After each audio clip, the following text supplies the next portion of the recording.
La princesse du Phénix et le pont de paille? Adélaïde, fille unique du président, ne connaissait qu'un seul mot. Plus. Plus de bijoux, plus de robes, plus de gâteaux. Son école, l'Institut du Phénix, était un palais de verre, mais même là elle voulait plus.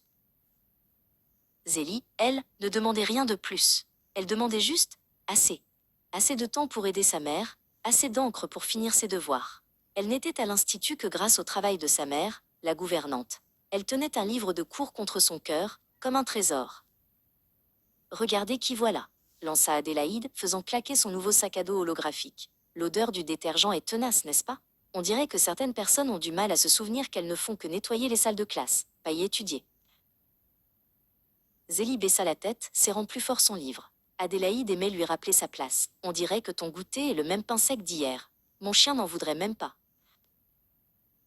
Chaque mot était une piqûre. Mais Zélie avait appris à ne pas laisser les piqûres l'atteindre jusqu'à son cœur. Les mots d'Adélaïde étaient faits d'or, mais ils étaient vides. Les siens étaient faits de patience, et ils étaient pleins de rêves.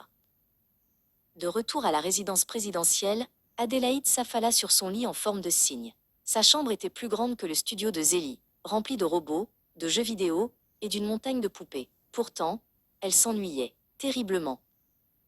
Ses parents étaient toujours en voyage, toujours en réunion.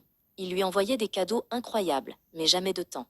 Même ses domestiques étaient trop occupés par leurs tâches pour jouer. Adélaïde était riche, mais elle était seule. Le lendemain, en cours de sciences, le professeur donna un défi. Construire un pont miniature avec seulement des pailles et de la gomme. Zélie se mit à tracer des schémas. Adélaïde, elle, essayait d'utiliser des billets de banque roulés en guise de soutien.